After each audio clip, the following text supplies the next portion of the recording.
पैसा कमाने के लिए क्या करना पड़ता है? आप कहेंगे कि भाई ये कैसा सवाल है? पैसा कमाने के लिए काम करना पड़ता है।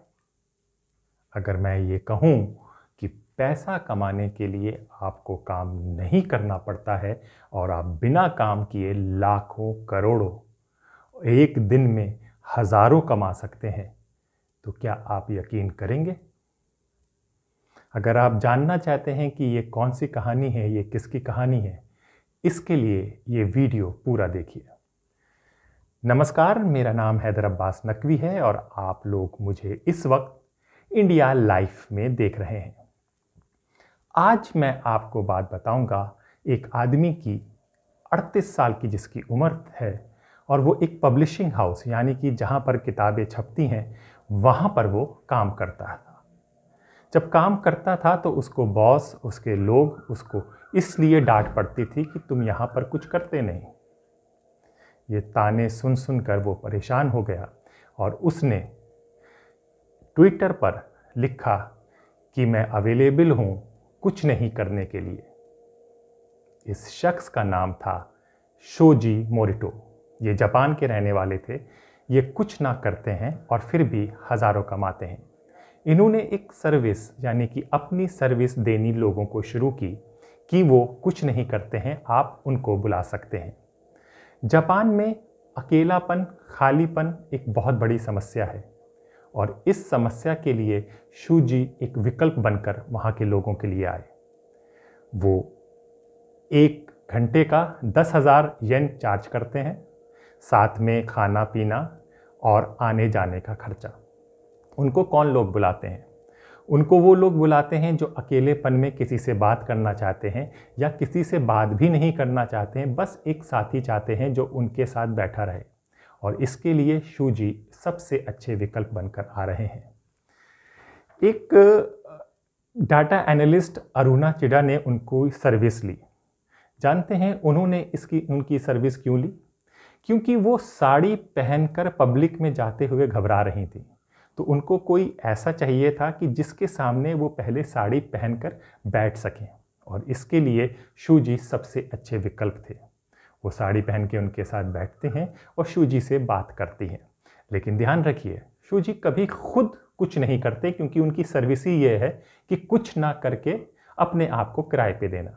यानी कि वो आएंगे, आपके पास बैठेंगे, आप चाय देंगे, चाय पिएंगे, खाना देंगे, खाना कहेंगे, खुद इनिशिएटिव नहीं लेंगे, यानी कि खुद बात को शुरू नहीं करेंगे, वो बात आपको करनी है। इस तरह से इनका काम चलता रहा और अच्छा खासा काम चल रहा था। इनके पास कुछ अलग से ऑफ़र भी आने लगे कि भाई आप इधर आइए, कुछ सेक्सुअल फेवर, तो ये सब इन्होंने मना कर दिया कि ये कुछ इस तरह का काम नहीं करेंगे। ये 4 किताबें भी लिख चुके हैं और इनकी जीवनी पर एक ड्रामा भी बन चुका है। और जापान में हमने जैसे कहा कि लोनलीनेस की एक समस्या है, तो इसके लिए वहाँ पर एक मिनिस्टर ऑफ लोनलीनेस भी बना दिए गए हैं 2022 या 20 के करीब। अब ये समस्या कहाँ से आई है और कैसे शुरू हुई है? एक जापान में अभी एक आर्टिकल आया है कि 2022 की बात है कि हिरी कोरोमेरी, ये एक समस्या वहाँ के लोगों पर हावी होती जा रही है, जिसमें 15 लाख के लोग इस समस्या से जूझ रहे हैं। ये समस्या क्या है, अब ये समझ लीजिए। इसमें यह है कि आदमी, लड़का, औरत, कोई भी, वो अकेलेपन में चले जाते हैं, यानी आइसोलेशन में। ये आइसोलेशन में किसी पहाड़ या उसमें नहीं जाते हैं, ये अपने घर में ही अपने आप को बंद कर लेते हैं। ये बाहर बिल्कुल नहीं निकलते, यानी कि घर का जो छोटा मोटा काम है, जैसे आप कह देते हैं कि बेटा ये लिया वो लिया, तो ये इसके लिए बिल्कुल नहीं जाते। ये समस्या 2013 में थी, तब 7 लाख लोग इसके शिकार बताए गए थे और खास करके बच्चे थे। तो वो बच्चे कौन से थे? जो शाई होते हैं, शर्माते हैं, या जिनके पेरेंट्स उन पे सख्ती कर देते हैं और दूसरों के सामने उनको थोड़ा जलील कर देते हैं कि भाई देखिए हमारा बेटा तो कुछ भी नहीं कर पा रहा। तो ये चीज़ें उनके जो साइकोलॉजिकल बिहेवियर पे आते आते और वो लोग अपने आप को कैद करने लगे।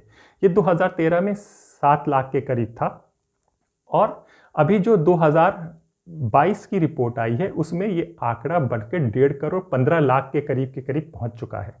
अब ये ज़्यादा समस्या तब बढ़ी जब से कोरोना काल आया। कोरोना काल में लोग वैसे ही कैद हो गए थे, तो उसके बाद इनकी ये जो समस्या है ये उजागर होने लगी और ये लोगों ने अपने आप को कैद कर लिया गया है। ये ना बाहर निकलते हैं ना वो करते हैं। अब ये खाली समय में क्या करते हैं? खाली समय में ये इंटरनेट सर्फिंग करते हैं। दिन भर सोते रहते हैं, रात को सर्फिंग करते हैं और फिर सो जाते हैं। जापान में बेरोज़गारी की भी समस्या है, तो इससे ये लोग जूझ रहे हैं और इस तरह से आ रहे हैं। तो ऐसे में शूजी ने एक बिजनेस प्लान लाया, कुछ ना करके भी लाखों कमाया। तो समस्या में भी हल होता है, हर समस्या का भी एक समाधान होता है।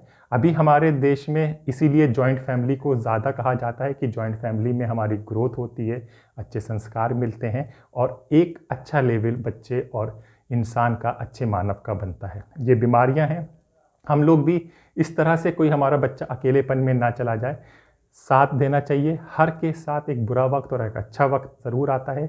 बुरा वक्त में उस पर इतना नहीं थोप देना चाहिए कि ये तुम्हारी गलती है, तुम्हारे मारे हुआ है।